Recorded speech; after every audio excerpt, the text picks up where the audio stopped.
Muito boa tarde, sejam bem-vindos a mais uma edição do De Olho no Peixe. Eu sou Felipe Camargo e vamos nessa com uma ótima resenha neste período pós-campeonato brasileiro. Vocês já ficam aí atentos porque, além da nossa equipe, eu estou muito bem acompanhado, né? Com essa pandemia em que as pessoas já começam a se vacinar, a gente já tem possibilidade de visitar amigos. E eu agradeço ao Alexandre Galo. Tudo bem, Galo?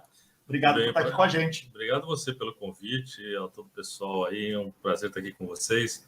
Falar de futebol sempre é gostoso, né? Principalmente esse período que a gente ficou tanto tempo em casa e com poucas possibilidades. Então é um prazer recebê-los aqui e trocar essa ideia com todos vocês aí. É isso, De Olho no Peixe começa a trazer essa fórmula, né, de não só as pessoas em casa, mas tendo possibilidade de encontrar as pessoas para fazer as entrevistas, né? É incrementar aí o que a pandemia forçou, que era a entrevista de forma remota, a gente conseguir estar pessoalmente com o entrevistado, mas também ter uma equipe, uma mesa de debate maior com a questão da internet. Deixa eu trazer o boa tarde dos nossos colegas que estão aqui com a gente. Carol Bernardi, tudo bem, Carol? Seja bem-vinda. Tudo bem, Felipe Galo, um prazer estar aqui com você. A minha voz está grossa, mas juro, sou eu mesmo, Brasil. Sou eu que estou falando, tá aqui essa voz assim um pouco, né? Enfim, é isso, um prazerzaço estar aqui com o Galo, vamos bater esse papo aqui com ele. Isso, vamos lembrar de muitas histórias do Santos, explorar, né, entre aspas, o conhecimento do Alexandre Galo também em relação ao futebol. Eu acho que o professor Caio Couto, por exemplo, vai ser um que vai querer falar de muitos temas, principalmente de bastidores, de formação de atletas. Tudo bem, professor Caio Couto? Seja bem-vindo a essa edição do De Olho no Peixe. Tudo ótimo, Felipe. Muito boa tarde a todos, especialmente ao Galo. Vai ser muito bacana, né, a gente ter essa oportunidade de trocar aqui todos nós com o Galo, que além do passado dele vitorioso dentro das quatro linhas, é um profissional, com uma capacidade imensa, né, podendo trabalhar como técnico, que é o que ele tem feito, mas também que já trabalhou na parte de gestão, na parte mais administrativa. Em suma, ele tem muito conteúdo e vai agregar bastante aí para o torcedor do Santos, que acompanha sempre De Olho no Peixe. É isso, Luciano Dias com a gente também, tudo bem? O mágico dos botões, ele sempre vem fardado quando a gente traz um ídolo aqui no De Olho no Peixe e hoje não está sendo diferente. Boa tarde, Luciano. Boa tarde, Felipe, boa tarde, Carol, professor Caio Couto, em especial ao capitão do primeiro time, assim, que realmente me fez chorar de tanta felicidade dentro do estádio. Cara, que satisfação enorme, Galo. Boa tarde, seja bem-vindo e eu peço até licença para entrar aí na sua casa, assim, né? Em nome do De Olho no Peixe. Obrigado por nos receber e que felicidade em falar do primeiro, do capitão do primeiro time que eu vi ali no estádio, que eu falei assim, esse time merecia demais ser campeão, levantar um caneco, cara. Que satisfação enorme em recebê-lo aqui, Galo. Obrigado, Luciano. Obrigado, Caio, Carol. É um prazer. E vamos falar assim, é um prazer estar aqui com vocês. Obrigado pelas palavras aí. E vamos começar, então, puxando pela memória 1995. Na verdade, o Galo chega em 1992 ao Santos, fica até 96, certo? Essa é a passagem do Galo pelo Santos. E claro que o ano de 1995, ele é o ano que fica marcado. Não só para o torcedor santista, como eu tenho certeza que para o Alexandre Galo também, né? O Galo deve estar cansado até, né? Sempre que vai falar com alguém que tem canal do Santos ou alguma emissora que vai querer lembrar do Santos, ele tem que lembrar daquele Santos e Fluminense. Sim. Foi um campeonato em que, tem muitos jovens que nos acompanham, Galo, um campeonato em que o Santos chegava já como favorito, ou foi um Santos que foi se montando, se modelando com o Cabralzinho para chegar naquela fase de semifinal contra o Fluminense, que é o grande jogo que todo mundo lembra? Foi uma montagem, né? Começou com o Joãozinho antes, o Joãozinho, um cara fantástico também, como o Cabral nos ajudou bastante naquele momento. mas foi um time que a coisa foi acontecendo dentro do campeonato, né? Nós fizemos um campeonato paulista bom, no meu entender, mas as peças foram se encaixando mesmo dentro do brasileiro. E realmente, a gente lamenta não ter ganho, porque eu acho que o que marca realmente são títulos, né? O vice-campeonato, ele acontece várias vezes, mas aquele especificamente ele marcou um pouco mais em função daquele jogo do Fluminense, do 5-2, que foi uma retomada incrível, um negócio que nunca tinha acontecido. Na minha carreira não aconteceu, foi o jogo mais emocionante de todos, mas principalmente por uma falha que eu talvez não indicaria como falha, porque depois daquilo tudo que aconteceu com o Márcio Rezende no último jogo lá, a gente não pode errar, todos nós erramos, né, em todos os momentos. Mas eu acho que tinha algo mais além daquela falha ali, e nós acabamos perdendo um título que para o Santos era fundamental na época, financeiramente, para os atletas, para o presidente do clube, que estava galgando uma melhora. O Santos vivia muitos problemas financeiros, problemas estruturais, e ali seria um salto importante, e infelizmente acabou não acontecendo. A gente fala, né, o futebol tem os seus bastidores e muitas histórias a gente às vezes nem fica sabendo, né? E é engraçado isso, né? E o Alexandre Galo teve encontro com o Márcio Rezende de Freitas depois daquela final? Eu tive, porque ele apitou uma outra final, minha Atlético Mineiro e Corinthians, e as coisas foram mais ou menos nos mesmos moldes, né? O Atlético Mineiro vivia um momento de reestruturação grande naquela época. O Alexandre Calil era o diretor de futebol, o Nélio Brandi Magalhães era o presidente, e nós fomos o primeiro grupo a treinar também num novo CT, como aconteceu com o Santos em 95. Esse CT que o Atlético tem hoje só tinha um campo e o vestiário, a sala de musculação. Nós estacionávamos os carros dentro da sala de musculação, para você ter uma ideia. Não tinha absolutamente nada. Então era um time... Não era nem Cidade do Galo ainda. Não era Cidade do Galo já, mas o hotel não tinha acabado, tinha só um campo, tinha toda a estrutura de vestiário e departamento médico só. Era uma cidade pequenininha, Felipe Camargo. Era uma cidade agora eu acho que era o bairro do Galo. Entendeu? Era pequenininha. O Vila de Galo. Vila de Galo, exato. Então, quer dizer, o Atlético estava se reestruturando para aquela situação, um time que precisava também passar por um processo como passou nesses últimos anos aí, evoluiu bastante, como o Santos também evoluiu. Não éramos os protagonistas do campeonato, sem dúvida o Corinthians vinha de um título de 98 e era a melhor equipe, mas nós éramos muito competitivos, como o Santos também foi em 95, sabe?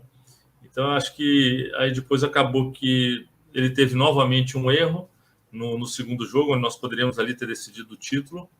Nós ganhamos o primeiro jogo 3-2, depois estava 0-0, aí aconteceu esse erro, nós acabamos perdendo 2-0 após esse erro ter acontecido, e o último jogo empatou 0-0. Então, quer dizer, foi o segundo título na mão dessa pessoa com 2 erros, né? E aí acabou que eu também extrapolei, errei naquele momento na entrevista pós-jogo, porque ficou marcado que um mineiro apitaria em São Paulo e um paulista apitaria em Minas, né? Foi uma troca, um acordo entre os clubes. E eu acho que foi o Godoy apitou primeiro, depois foi ele, e depois foi o Simon que apitou. Um gaúcho. Então, então, realmente marcou bastante, porque ele acabou entrando na justiça contra mim, mas eu consegui provar e acabei ganhando o processo. E ele queria perdas e danos, e a gente acordou que ninguém pagava nada para ninguém, mas nós conversamos, tivemos umas 3 vezes um processo na justiça lá em Belo Horizonte, e ainda tive que voltar para responder a esse processo. Ele que causou perdas e danos para o Santos, para o Atlético Mineiro, tá de sacanagem. E depois, como prêmio, né, como o futebol é uma coisa estranha, ele apitou Copa do Mundo, né? Exato. 1998 na França, né? Aí, depois do erro bizarro em 95, né? Teve numa final de 1999, quer dizer, né? Foi bem premiado, né? Depois houve um grande erro contra o Corinthians, contra o Internacional de Porto Alegre, no Pacaembu. 2005, que decidiu o campeonato novamente. Eu lembro disso. Negócio também, então assim... Hoje ele é comentarista de um dos principais grupos de comunicação do país, né? Foram 3 erros que ali ele matou 3 clubes que também necessitavam desse crescimento. Mas, enfim, a vida é assim e a gente tem que seguir. Pois é. Carol Bernardi, fique à vontade para perguntar ao Alexandre Galo, nosso convidado aqui do De Olho no Peixe? A gente começou só dando continuidade. É tão revoltante isso que a gente vê erros grotescos, aí ao invés da pessoa ter uma penalidade, ela tem uma premiação. Ela vai apitar a Copa do Mundo, ela vai apitar, entendeu? É muito revoltante. E aí, pior, isso a gente está falando de que ano que nós falamos? 90? Bom, nós falamos de 95 com o Santos, 99 com o Corinthians, 2005 com o Internacional. Estamos em 2021 e erros grotescos ainda acontecem, e pior, dessa vez com o VAR, né? Enfim. Então, mas senão a gente vai ficar aqui 2 horas falando só disso e vamos ficar revoltados só com um erro de arbitragem.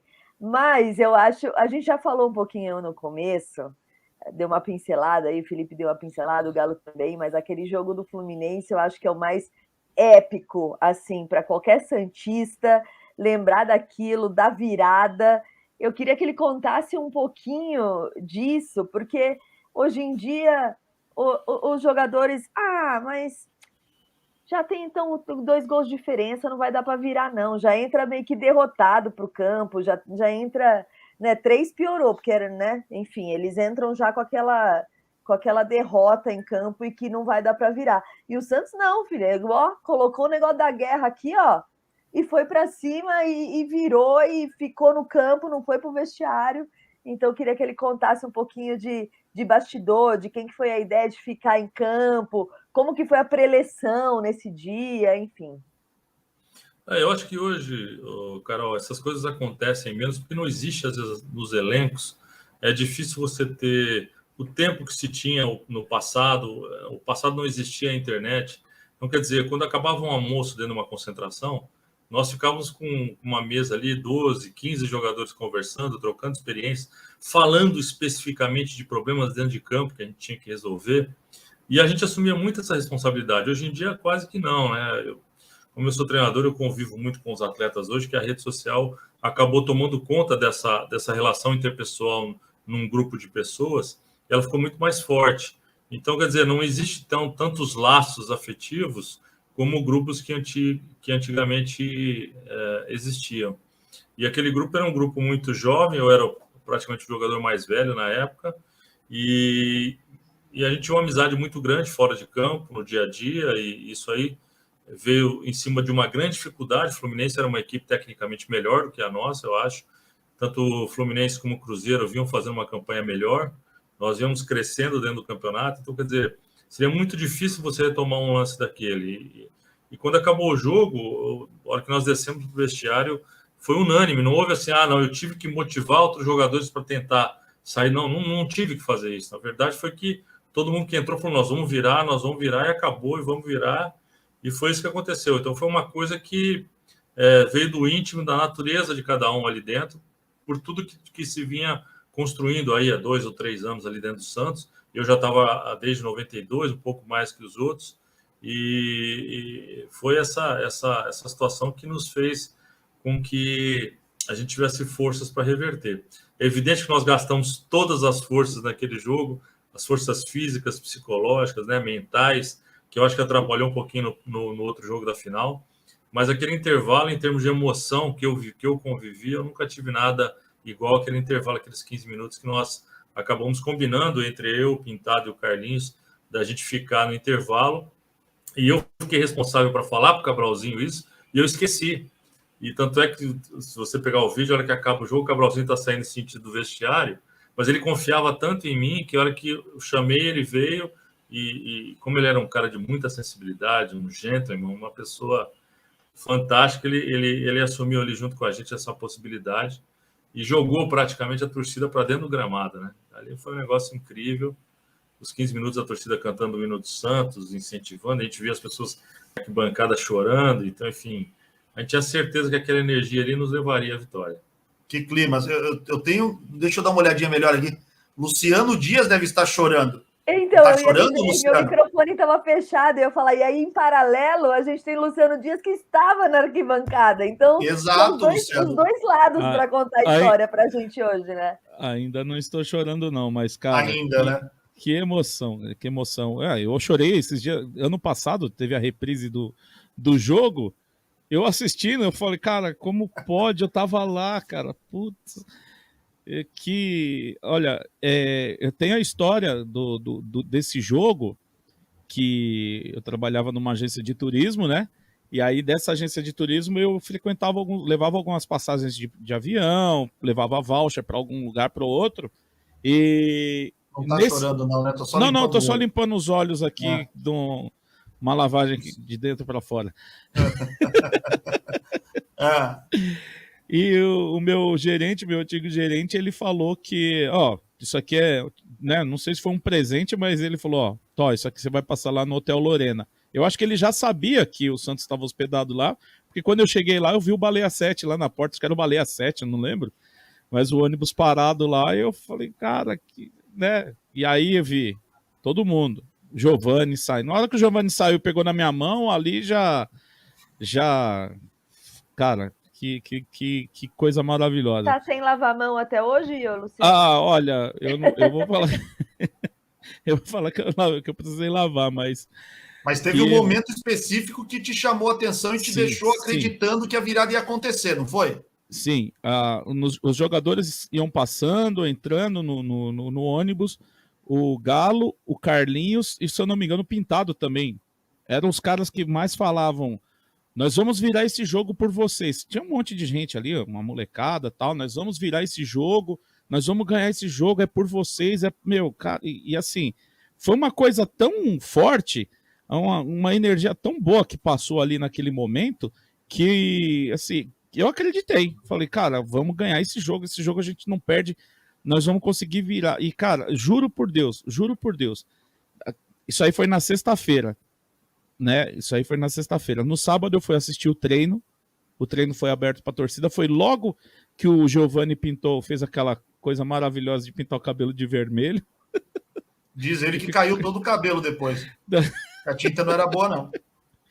E aí, nesse jogo, o Marcos Adriano jogou a camisa para a torcida do treino e quem pegou fui eu. E essa camisa, a minha mãe fez o favor de jogar fora, porque ela falou, camisa assim? velha. Coisa de mãe, né? Mas faça sua pergunta pro Galo, Luciano. Eu usei bem essa camisa, que foi uma coisa assim, Ô, Galo, nesse jogo da semifinal, falando da torcida, valeu mesmo todo aquele empurrão? Porque eu lembro que vocês chegaram quinta-feira no hotel, vocês ficaram já em São Paulo, né? Quinta-feira teve o treino, na sexta-feira teve o treino, a torcida foi, no sábado a torcida foi pro Pacaembu empurrar. A torcida, é uma coisa que eu falo geralmente aqui, né? Quando o time não está conseguindo empurrar a torcida tem que empurrar o time, né? Se não é de dentro para fora, é de fora para dentro. E olha, você comentou da torcida chorando, realmente, a torcida estava chorando. Não sei se você lembra, Galo, mas isso aí não sai da minha cabeça. Todo mundo tirou a camisa e rodando. Sim. E gritando Santoseou, e realmente 15 minutos, dos 15 acabou o primeiro tempo, os caras ficaram ali no campo, saiu, até o fim do jogo a torcida só parava na hora de comemorar o gol. Valeu mesmo a pena a torcida fazer isso, empurrar o time? Porque assim, acho que... Luciano, assim, nós ali jogadores, principalmente eu exerci uma liderança muito grande naquele grupo ali, eu só fui prestar atenção nisso depois de rever o jogo e das pessoas falarem para mim, inclusive familiares meus, porque a gente estava tão concentrado no que podia fazer que a gente se comunicava ali dentro, se comunicava com o Cabralzinho, estava tentando descansar, mas manter o grupo naqueles 150% acelerado ali, porque se não tivesse os 15 minutos, nós seguiríamos ganhando, seguiríamos jogando, entendeu? Então foi um negócio assim, depois a gente conversou com muita gente, e as pessoas contavam tudo isso. Mas ali no meio, acho que a imprensa nos cercou ali também, então nós ficamos totalmente focados ao que tinha que fazer, a continuar acelerando, principalmente o jogo com o Macedo e com o Camanducaia, que estava dando muito certo pelos lados, né? Nós, principalmente eu fazia muitas inversões laterais, inclusive o primeiro gol foi uma inversão que eu fiz da direita para o Camanducaia na hora do pênalti. A gente treinou muito fazer essas inversões e pegar os dois em velocidade entre o lateral e o zagueiro, e deu certo, né? Eles jogaram muito bem aquele jogo. Nós entramos não só com volume, mas a ideia era botar essa velocidade dos dois que estavam vivendo um bom momento. E acho que no final do primeiro tempo também tem uma bola, uma falta lateral aqui no meio-campo, que eu faço uma inversão para o Macedo longa, o Macedo bate de primeira, ela explode no travessão. Ali já seria o terceiro gol nosso, né? Então nós treinamos muito para nessas inversões incomodar o Fluminense. E estava andando, estava conseguindo, né? Só mais um gol só, ficou muito próximo. Pois é. Né? Se eu não me engano, esse lance foi quase no fim do primeiro tempo, né? Sim, é uma falta lateral aqui, quase na divisa do meio-campo, e o Macedo a gente sempre brinca, eu brincava com ele que eu mostrava meu DVD para os agentes, os caras contratavam o Macedo, que tinha uns 8, 9 gols, e gols dele, bola que eu dava. Mas ele era muito inteligente e achava muito espaço, né? O cara precisa achar esse espaço para a gente colocar. E essa bola foi uma dessas que eu inverti lá na direita para ele, ele entrou de primeira, e ali seria o terceiro gol para nós, que seria... Eu acho que Deus faz as coisas do jeito que tem que ser feito sempre, e só nos deixou cada vez mais pilhados para vencer aquele jogo. E foi um baita jogo, sem dúvida nenhuma, um jogo que marcou para o torcedor do Santos, ficou na história. Uma pena, né? Tudo que aconteceu na decisão diante do Botafogo, porque, embora, não sei se o Galo concorda, embora entre Santos e Fluminense, o Fluminense tecnicamente era melhor naquela semifinal, entre Santos e Botafogo, até por aquilo que se viveu na semifinal, acho que o Santos chegava com uma condição melhor para ser o campeão, né? Melhor. É evidente que uma decisão traz todo um nervosismo. Eu fiquei fora, eu acho que atrapalhou o time eu estar fora, que eu era um ponto de equilíbrio moral ali para os jogadores mais jovens, principalmente para o Giovani, a gente tinha uma ótima relação. Mas tecnicamente a nossa equipe era superior para vencer aquele jogo. Pois é, e aí toda a história que nós já conhecemos. Bom, a Carol vai fazer mais pergunta, o Luciano Dias também, o professor Caio Couto teve um probleminha, por isso que ele teve que sair. Mas, Galo, o título de 95 ficou engasgado, né? Aquela coisa de campeão moral, acho que foi o Carlito Macedo que uma vez bateu um papo com a gente e falou assim, não tem dessa de campeão moral, é campeão, não é campeão. Tu também acha que não tem dessa de campeão moral? Não, acho que não. Acho que marcou pela história, ficou para a história do Santos, é um dos jogos mais emocionantes que eu acho que até a torcida elegeu um dos grandes jogos, mas o que ficou foi um momento que revelou grandes jogadores, né? Giovani, Jameli, Robert, Wagner, o próprio Marcelo Passos, então grandes jogadores jovens aí para o mercado nacional e mundial, depois acabaram saindo do país, mas o campeão foi o Botafogo. Pois é o que fica depois ali naquela historinha. A Carol Bernardi lembra sempre muito disso, né? Não adianta contar 1000 histórias, o que vão procurar ali é saber quem é o campeão, fulano. Ninguém quer saber o que aconteceu, quais foram os problemas, ficou na história o time que levantou o caneco. Mas alguns anos depois, podemos ser mais precisos, 9 anos depois, você tem a oportunidade de realmente ser campeão, não dentro de campo, mas fora deles. O que representou o título brasileiro de 2004 para você? Você era auxiliar do Vanderlei Luxemburgo naquele trabalho feito, e aí a gente entra já nessa conquista para a Carol e o Luciano depois falarem também sobre isso.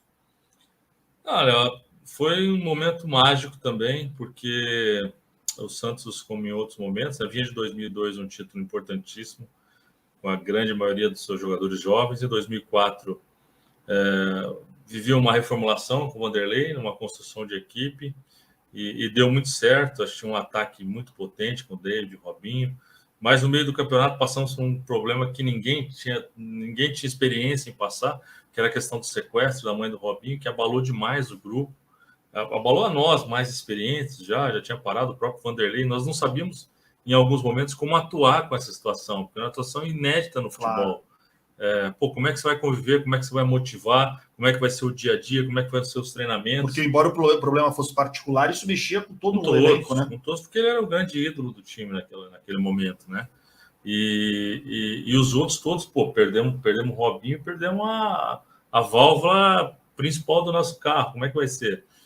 E aí o Vanderlei, com muita experiência, com muito contato, com muita conversa nossa com todos os jogadores, conseguimos administrar isso para segurar até um momento chave, quando foi da gente passar para apertar o Atlético Paranaense, que vinha na frente comandando o campeonato. Eu acho que nós fizemos um jogo lá em Belém, e o Atlético estava vencendo o jogo e o Grêmio acabou virando, né? Uhum. Nós assistimos esse jogo na piscina de um hotel lá, num bar, em volta da piscina de um hotel, e foi uma grande comemoração, que aí, novamente nós precisávamos só da gente, né? E quando aconteceu isso, aí o Vanderlei colocou toda a sua experiência, toda a sua didática, a gente pôde ajudar um pouquinho também, e conseguimos um título que foi muito marcante para mim, particularmente, por estar novamente trabalhando no Santos, um título que eu queria ter conquistado em 95, e realmente foi muito bom, foi maravilhoso viver aquilo tudo e ganhar aquele título em 2004. Pois é, o Carol Bernardi, a gente sempre fala da importância da Vila Belmiro, né? E esse ano de 2004, o Santos ficou sem a Vila Belmiro. Você lembra disso, Carol? O Santos teve que jogar lá no interior de São Paulo várias vezes, né, Carol Bernardi? Ai, Felipe, é até a piada quando você fala Carol Bernardi. Você lembra disso, Carol Bernardi? Aí eu tenho que lembrar as pessoas toda hora que eu sou uma desmemoriada. Não, mas eu lembro disso, sim, Felipe. Eu lembro, não lembro de detalhes e nem nada, mas eu lembro que muito se falava que não tinha a Vila Belmiro. Bom, a gente percebeu não só a importância da Vila Belmiro, esse ano foi muito prova disso, né? Da Vila Belmiro, a pontuação que o Santos teve em casa e melhor ainda quando voltou a torcida, né? Então eu lembro vagamente disso, sim, que estava jogando no interior. Pois é, São José do Rio Preto, hein, Luciano Dias? O Santos teve que jogar lá. Minha primeira caravana com a torcida jovem. Saí daqui meia-noite, cheguei lá 11 horas da manhã. Uma viagenzinha curtinha, rapidinha. Cara, um calor... Nossa, é muito legal a história, não sei se eu falei para vocês, a história da escolha de São José do Rio Preto. Não, acho que não. Pouca gente sabe disso. Porque eu acho que eu falei uma vez numa entrevista, mas acho que não deram muita... Quando aconteceu, acho que o Santos... não me lembro direito o que aconteceu, se foi uma briga, o Santos perdeu o mando de jogo. O Vanderlei me falou assim, Galo, você vai sair essa semana e você vai procurar um local para que a gente possa fazer os nossos jogos finais, que aí vai ser a grande sacada do título. Pô, sou de Ribeirão Preto, primeira cidade, fui primeiro na Federação Paulista, fui na Federação Paulista, peguei a dimensão dos campos todos e comecei nas grandes cidades, e fui em Ribeirão Preto, o gramado não estava legal. E eu sei que o time nosso era um time que conduzia muito o jogo, muito técnico. Depois eu fui a São José do Rio Preto, antes eu fui a Campinas, e todo mundo querendo levar os jogos do Santos, que está vindo muita gente, aí chega próximo da decisão. Fui a Campinas também, agora não estava legal, a Ponte era uma dimensão um pouco menor do que a gente precisava, o Botafogo a dimensão era ótima, mas o gramado não estava legal. Depois eu fui em Rio Preto, eu fui em Presidente Prudente, o gramado da dimensão era uma que a gente queria, um gramado grande, mas o gramado não estava legal. Quando eu voltei de Presidente Prudente, eu parei em São José do Rio Preto. E eu cheguei em São José do Rio Preto, o gramado estava excelente. Mas quando eu estava andando dentro do gramado, a pessoa que estava comigo, que era do América, ela falou, você me espera um pouquinho, eu preciso falar no telefone, alguma coisa assim. Ela saiu, eu fiquei no gramado. E tinha um senhor cortando uma grama. Falou, o Galo, né, cara me conheceu. Eu falei, vocês vão trazer os jogos aqui? Não, a gente está pensando e tal. Falou assim, deixa eu te falar uma coisa. Aqui os times têm muita dificuldade, rapaz. Eu falei, não, por quê? Porque o campo tem, acho que é 100 ou 102 por 75. Quer dizer, ele é mais curto, mas ele é mais largo. Mais largo. A medida máxima na época de largura. Ele falou assim, porque as defesas vêm aqui e não conseguem se compactar porque é muito largo o campo. Pronto. Na hora que ele me falou isso, eu fiz assim, achei. Primeiro, nós tínhamos os dois caras que faziam o melhor facão do Brasil, que era David e Robinho. Nós tínhamos Ricardinho, Preto Casagrande, Fabinho, Zé Elias, que eram caras técnicos para esse passe interno. Puta, eu falei, achamos, esse vai ser o lugar. Na hora, peguei meu telefone e Vanderlei, achei. Achou o que fala? Rio Preto. Mas por quê? Eu falei, aconteceu isso, os clubes vêm aqui, tem dificuldade de fechar a linha defensiva, é aqui que nós vamos manter a posse de bola do jeito que a gente mantém e vamos entrar no facão, nós vamos fazer uma pancada de gols aqui. Vocês golearam mesmo. Fizemos 5, acho que no Goiás. Teve Fluminense, teve Grêmio também. 15 ou 14 gols ali em alguns jogos, porque veio de encontro ao que a equipe fazia, que era a manutenção da posse de bola, jogadores como o Léo, como o Paulo César na direita, caras técnicos, e 2 caras na frente que faziam um facão como ninguém no Brasil naquele momento, que era David e Robinho. E na verdade, jogava o Basílio, às vezes entrava o próprio Geilson, o menino também entrava na época, mas era um time que tinha um ataque de muita velocidade. Cara, e deu muito certo, e graças a Deus e graças àquele jardineiro lá, o Santos levou o título de 2004. E pouca gente sabe disso. Pô, que história sensacional. Estar na hora certa, no lugar certo, né? Não foi uma coisa, eu não ia conversar com ele, né? Pô, viu o gramado legal e tal. Mas quando ele falou em relação... eu nem tinha percebido essa questão da relação largura com comprimento. Que dá uma diferença muito grande quando você tem a posse de bola e joga com lateralidade. Como era aquela equipe. O Santos sempre tinha mais posse de bola na época do que qualquer adversário. E tinha negociadores de jogo, como eu falei, Paulo César na direita, Léo na esquerda, Ricardinho, Preto Casagrande, caras técnicos que negociavam o jogo para frente decidir. Pô, para nós foi maravilhoso. Foi Deus, né? Deus pondo sempre o dedinho dele na frente ali, não tem jeito. Sensacional, que história fantástica. Deixa eu fazer uma pergunta. Aqui pode tudo, né? Que não tem problema sair, voltar. Você tem aí as medalhas, não tem? Eu tenho. Consegue pegar pra gente dar uma olhada nessas medalhas? Tá muito difícil. Claro, não, tá fácil. Olha lá, ele vai sair aqui. Aí, ele vai buscar a medalha. Por que ele não vai ver a medalha de 95 e de 2004, Carol Bernardo? Eu tô com invejinha de você, Felipe Camargo. De estar perto daí. Tá perto dele, tá perto da medalha. E eu posso com o Luciano também. Tô falando por mim, tô falando pelo Luciano. Olha, Carol, aqui, assim, né, nessa época você não era ainda. Não estava do lado alvinegro da força, né? Você estava do lado alviverde.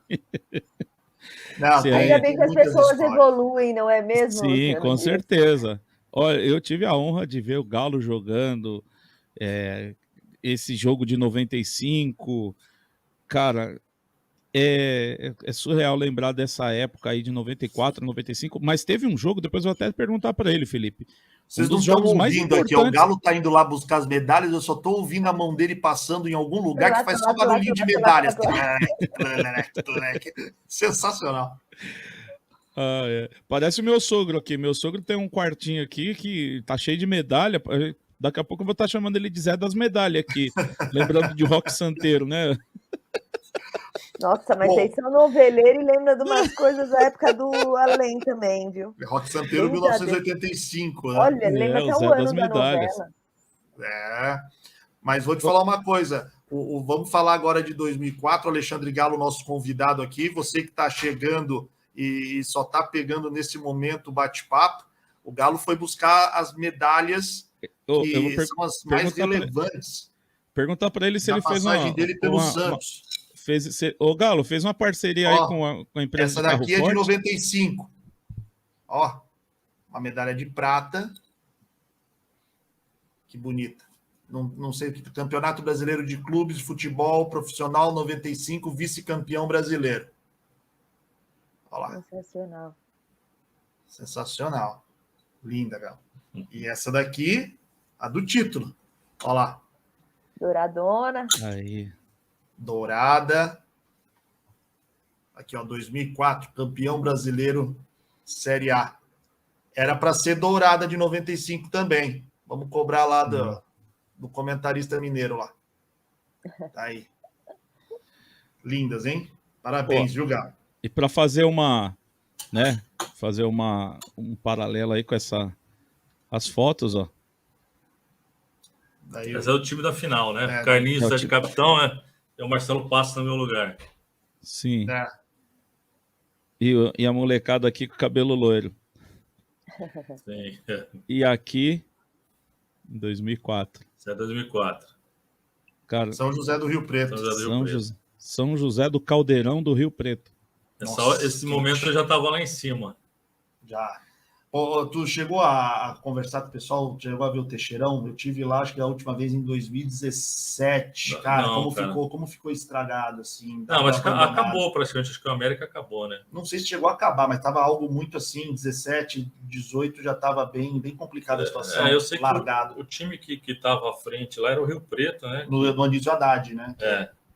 Mas uma pena, né? Muito belo do estádio. Um baita estádio, enorme, bonito. Legal. A última vez que eu tive lá mesmo, acho que foi em 2016, fazendo copinha.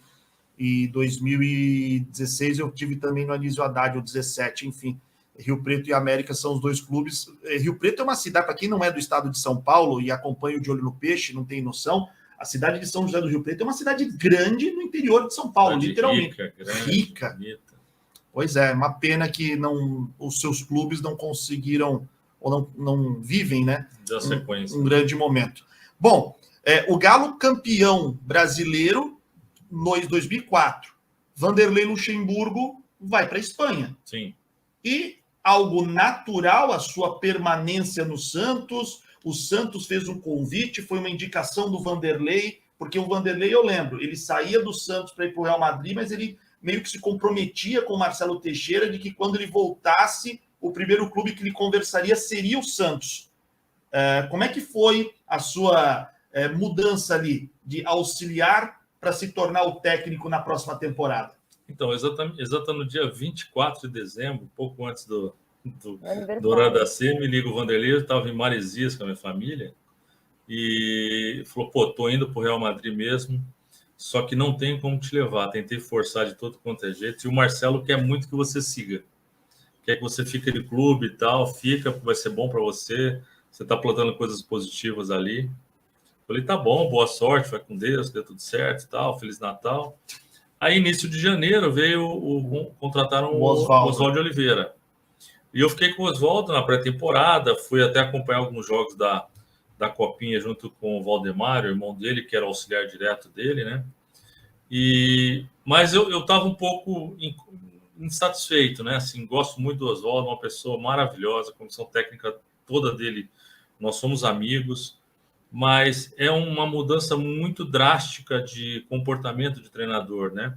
E como eu vinha na linha, eu fui atleta do Vanderlei, tinha falado com ele que a minha linha de trabalho seria muito próxima da dele, porque eu gostei da maneira dele trabalhar, depois fui auxiliar dele, e aí, cara, eu falei, olha, se aparecer algum time para mim, e o Campeonato Paulista começou, em fevereiro eu recebi um convite da Portuguesa.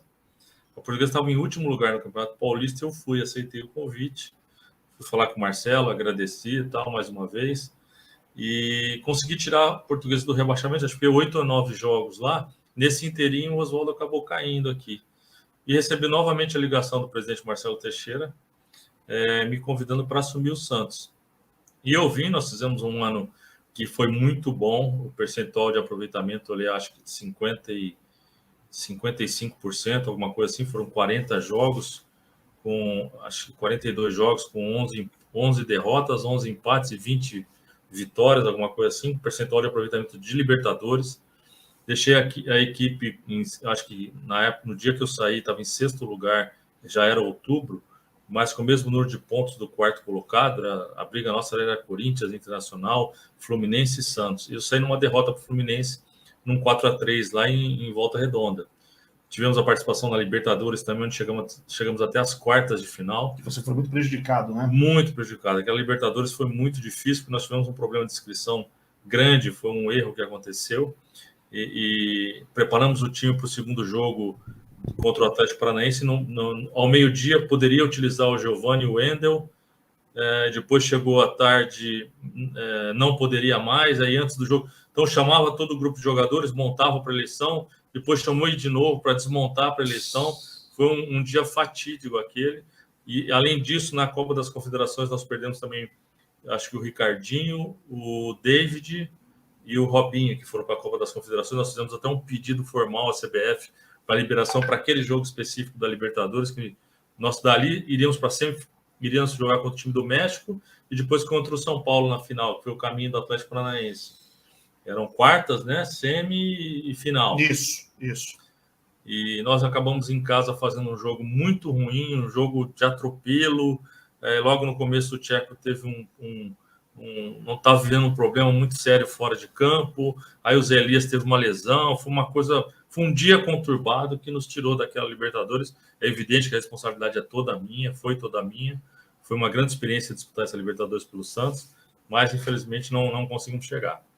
Esse é o Alexandre Galo, nosso convidado aqui no De Olho no Peixe. Ô, Carol Bernardi, eu queria que você iniciasse também, para a gente também ouvir o Galo com a sua experiência em relação a essa temporada do Santos, né?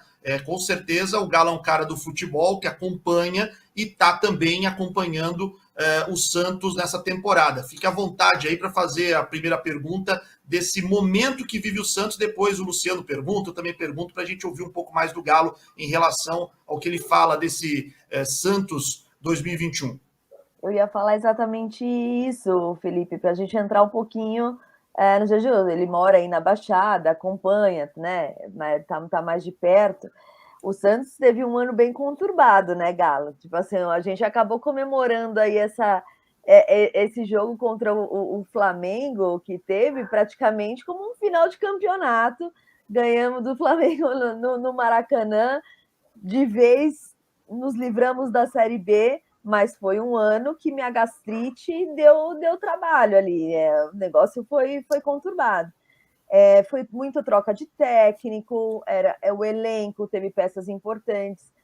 Você para um cara ali de meio campo, né? Você entende ali do negócio. Porque torcedor é passional. Fala, o Pirani é melhor mas o Sanches é melhor que isso. O que você acha que está faltando, principalmente do meio campo para frente? Porque com o Carille, do meio campo para trás, meio que a gente deu uma resolvida ali no problema. Fomos depois da chegada dele, se eu não me engano, foi a segunda, Felipe, sabe me dizer? A segunda defesa menos vazada, né? Foi a segunda. Isso. Então, meio que a gente conseguiu resolver uma parte do problema. Mas do meio para frente, o que você acha que tem que melhorar ali? Então, na verdade, assim, fazer futebol num ano onde você tem que ter uma austeridade financeira é muito difícil. É muito complicado você envergar uma camisa do tamanho do Santos e ter que viver um ano sem dinheiro, sem investimento, com baixo investimento, e se comparar principalmente hoje aos três grandes clubes hoje que financeiramente estão à frente, que é o Flamengo, o Atlético e o Palmeiras. Não tem como. O Santos está colhendo agora problemas passados, e a torcida não quer saber disso, a torcida quer saber de gol e de vitória. Mas nós que somos do futebol, nós sabemos que esse grupo, essa diretoria, ela está pagando todo o desmando que aconteceu nas últimas os dois mandatos que tiveram antes do Rueda. Foram muito difíceis, e o Santos trabalhar dessa maneira, você tem que ter prazo, como o Santos vai ter agora. Um prazo que, mesmo sem dinheiro, você possa ter a criatividade de buscar jogadores emprestados em outros clubes, que você não vai ter dinheiro para comprar ninguém, não vai ter condição de contratar ninguém que vinha resolver o problema. Então, você vai ter que ter a criatividade. E eu passei por isso no Atlético Mineiro em 2018 como diretor de futebol. Nós tivemos um ano muito difícil de austeridade financeira. Cheguei lá e perguntei quanto que nós teríamos de dinheiro para contratar, e o presidente fez essa cena para mim aqui, 0. O Sérgio Sete Câmara, que até falei com ele esses dias, é um grande amigo. Nós precisamos vender jogadores para comprar jogadores, entendeu? Então foi uma situação bem difícil. Naquele ano ainda conseguimos vender 23 milhões de euros de ativos do clube, Roger Guedes, o Bremer, o Emerson lá para o Barcelona, enfim, onde nós pudemos ir atrás de contratar Tiara, comprar outros jogadores, e muito foi feito da criatividade de trazer jogadores, como é o caso do Natan, que era um jogador que era do Chelsea e tinha trabalhado comigo na seleção, e alguns outros também, para a gente formar uma base um pouco mais jovem e o Atlético ter condição de seguir. Então o Santos tem que pensar nisso agora, nessa criatividade, e falar sobre o time desse ano. Foi uma equipe em remontagem que acabou não andando muito bem, teve problema no Campeonato Paulista e teve problema no Campeonato Brasileiro. Então fica um alerta bastante importante, porque o planejamento, com certeza, conhecendo o Carille, o Valmir Cruz ali, é uma equipe competente, e esse planejamento já tem que estar bastante acelerado para que você não tenha novamente um Campeonato Paulista de surpresas. Você tem um Campeonato Paulista onde você tem condições de buscar o título, porque esse é o caminho do Santos, né? Então é isso, eu passei por essas duas situações em momentos distintos e sei que não é fácil. Em relação ao que você me perguntou, que ele melhorou muito defensivamente, porque ele acoplou um pouquinho. Quando você não tem um time, eu acho que o Santos, para esse segundo semestre, faltou um grande volante, um grande marcador. A equipe não tinha. Então, o que ele fez? Ele agrupou um pouco mais a equipe e marcou em bloco. Isso aí facilita o sistema defensivo. Ele jogou a grande maioria dos jogos com 3 zagueiros também, porque faltava esse volante. Ele fortaleceu um pouquinho mais atrás para ter esse grupo marcando em conjunto, né? E o Santos, em alguns momentos, acabou perdendo os jogos, porque faltava jogadores de marcação no meio-campo. Então, eu acho que foi isso que aconteceu e espero que para o ano que vem também essa criatividade, essa montagem de uma equipe melhor tecnicamente, o Santos possa ter para não passar tanto problema. Luciano Dias vai fazer a sua pergunta. Carol Bernardi, a imagem travou, ela não está com essa fisionomia de pessoa que está duvidando do que os outros estão falando. Ela ficou travada, mas está me ouvindo bem, né, Carol Bernardi? Eu não sei, olha, eu não sei quando que eu vou começar a ficar só assim, tipo uma pose de modelo, alguma coisa. Voltou. Porque eu vou ficar numa pose específica, porque se trava, pelo menos eu travo, né, mas... Você viu a visita do LeBron assim, James aqui? Não faz umas coisas assim, né? Porque é sempre uns frames meio estranhos, assim, que o negócio... Olha lá a visita de quem nós temos aqui, ó, na entrevista aqui, ó. Esse é o LeBron. Olha lá. LeBron James. Olha lá. Que da hora. Cara do LeBron, tá vendo? Ah, ganhando beijo do LeBron. Quando não tem a Sol, tem LeBron, é isso. Tem a Bela. A Bela também às vezes ataca. Eu tenho o Jaiminho em casa, né? O Jaiminho. Deixa eu fazer uma pergunta para o Galo, até para o Luciano Dias vai querer fazer provavelmente pergunta de campo, mas como o Galo, a Carol levantou essa bola sobre o que precisaria o Santos, e o Galo entrou muito na questão de planejamento, pensando até para 2022, você chegou a ser procurado pelo Andrés Rueda por essa gestão para assumir essa função que talvez hoje está sendo ocupada pelo Dracena, antes até do Mazuco, se eu não estou enganado, né? Sim. Foi antes da chegada do Mazuco. Na verdade, como é que foi essa consulta? Você não aceitou? Por que isso aconteceu? Então, na verdade, foi antes da eleição mesmo. O Zé Renato Quaresma é um grande amigo, nós nos conhecemos há muito tempo. E depois acabou vindo esse convite no início de maio, antes da vinda do Mazuco aqui. Eu achei que não era o momento, eu achei que esse modelo de gestão que o Santos tem hoje, eu acho que o conselho gestor, a partir do momento que ele faz a gestão técnica, financeira de uma equipe, bacana. Eu acredito que o futebol tem que ter uma cabeça que pense futebol, que dê o direcionamento, que ela seja cobrada e avaliada com um trabalho bem feito ou um trabalho mal feito. Mas é difícil você ter uma gestão onde você tem que trocar questões técnicas com um grupo tão grande de pessoas. E grupo que não necessariamente entende de futebol. Então, dessa maneira, quando eu falei com o Zé, e o Zé é um cara bem autêntico e bem inteligente, eu falei, eu vou ter essa liberdade para atuar como na gestão técnica de escolhas de jogadores, escolhas de comissão técnica. Na verdade, vai ter que ter um misto de também participar esse conselho gestor dessa situação. Então, eu preferi ficar fora, que eu acho que não iria ajudar tanto o Santos quanto o Santos precisa. Eu adoro o Santos, eu moro em Santos. Eu trabalhei no Santos por 7 temporadas, somando tudo que eu fiz pelo Santos. Eu não poderia entrar se não tivesse 150% do meu valor, do meu entendimento para essas coisas. Então, eu preferi me abster, preferi ficar fora, porque com esse modelo eu acho que eu teria um pouco de dificuldade nessa relação. Muito bom, isso é importantíssimo ouvir do Alexandre Galo isso, porque a informação que quando nós tivemos era de que o Galo, porque o Galo quer só continuar no campo como técnico, por isso que o Galo não aceitou a função. Então, hoje está explicado, né? E é super justo, né? O profissional com a experiência do Alexandre Galo, de se sentir mais à vontade ou menos à vontade, ele tem o direito de agradecer o convite e não trabalhar num clube que tem esse modelo de gestão, que é um modelo colegiado, né? Em que muitos usam, das últimas gestões foram assim, né? O comitê de gestão, as pessoas que são colocadas lá, era para dizer amém ao presidente. Então, assim, geralmente é presidencialista e não algo colegiado. Então, é muito complicado, né? Eu ouvi do finado Luiz Álvaro de Oliveira Ribeiro uma vez que ele se arrependia de ter comandado essa mudança e ter criado o comitê de gestão lá no período dele de gestão, né? Ele mesmo, entre aspas, acabou sofrendo um processo lá que ele acabou saindo do clube por causa das articulações políticas que um comitê de gestão é possível montar. Enfim, coisas do futebol e que o Santos acaba tendo que lidar por causa dessa situação. Luciano Dias, sua pergunta. Vamos encaminhar o nosso bate-papo para o final com o Alexandre Galo. Muito bacana, resenha boa demais. Fique à vontade para sua pergunta, Luciano. Ô Galo, vendo 2021, que foi um ano, posso dizer, tenebroso para o Santos, podemos dizer que a base ainda salva? Olha, os meninos aí me surpreenderam, viu? Eu tava meio com o pé atrás com a molecada que tava no Santos aí, mas Marcos Leonardo, o Pirani, né, que ainda tá aí, mas tem o que voltou agora, o Sandri, né? Esses meninos aí Kaique também. O Kaique também, né? Podem dar bons frutos em 2022? Eu confesso que esse ano eu fiquei assustado com a base. Falei, caramba, meu, não se fala de ninguém assim, tipo o Raio, né? Que geralmente os caras falam Raio, né? Você já fica todo emocionado, já fica todo esperançoso.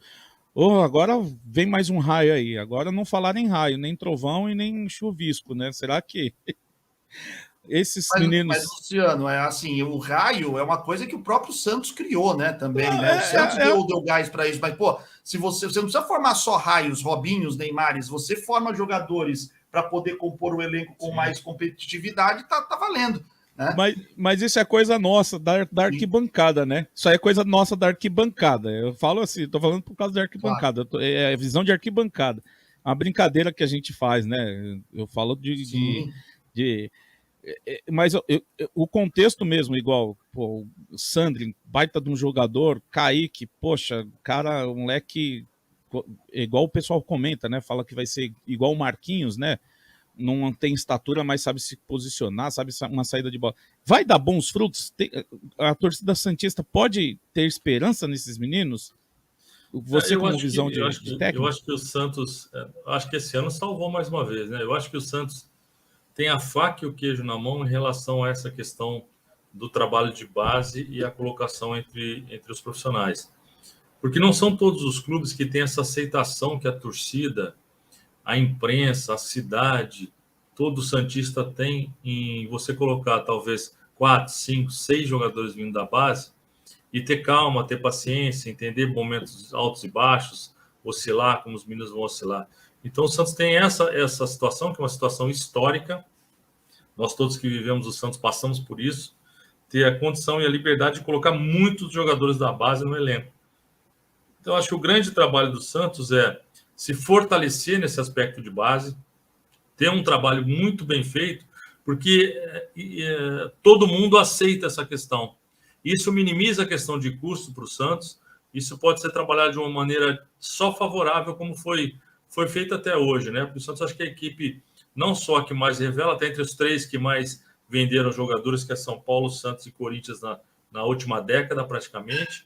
Então, e tem essa grande aceitação mais do que os outros clubes. Por exemplo, como eu falo, além de ter jogado e treinado o Atlético e ter sido diretor lá, o Atlético não tem tanta aceitação como o Santos tem para a categoria de base. Porque, historicamente, o clube foi feito de jogadores contratados, tal. É evidente que um ou outro que foi lançado, mas não se tem a paciência, essa dinâmica que aqui já existe no Santos, tanto do clube como da imprensa, como de toda a diretoria, enfim, é uma situação diferente. Eu acho que é muito bacana e eu acho que o Santos tinha que explorar isso aí, realmente investir todas as suas forças nessa situação. Muito bacana, cara. Alexandre Galo, uma resenha das melhores aqui no De Olho no Peixe, para que a gente relembre bons momentos do Santos Futebol Clube, das passagens dele pelo clube e todo o conhecimento do Alexandre Galo.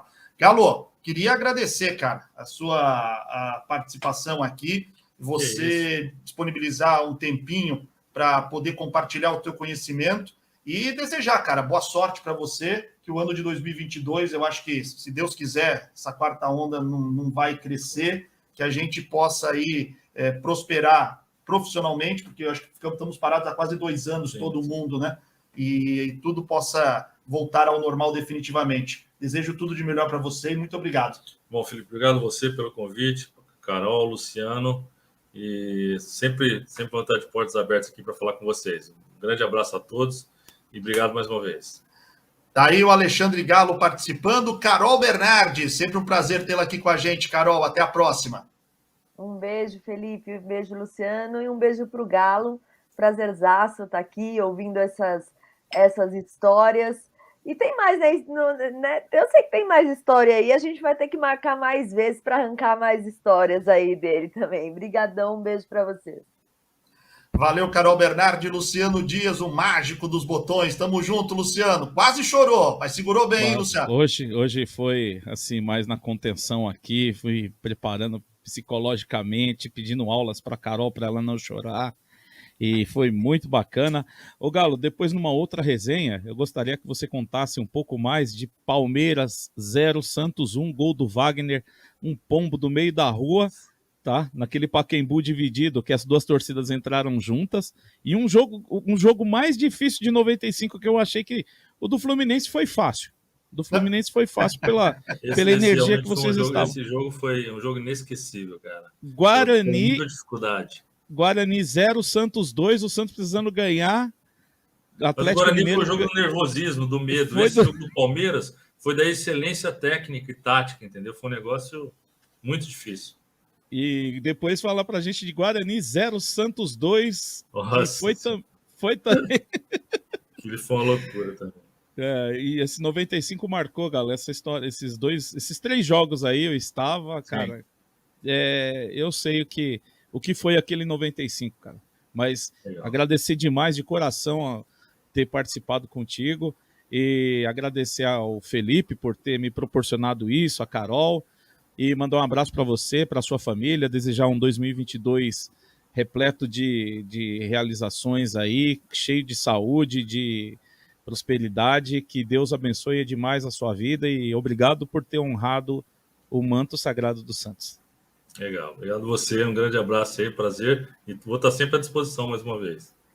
Alexandre Galo, nosso convidado aqui no De Olho no Peixe, Carol Bernardi, Luciano Dias, você que está aí do outro lado, muito obrigado pela audiência, deixe o seu like, se inscreva no nosso canal, compartilhe o De Olho no Peixe, para que cada vez mais santistas possam estar por dentro de tudo que acontece com o alvinegro mais famoso do mundo, programação diária, transmissão de todos os jogos do Santos. Meus amigos, um forte abraço. Até a próxima. Tchau, tchau.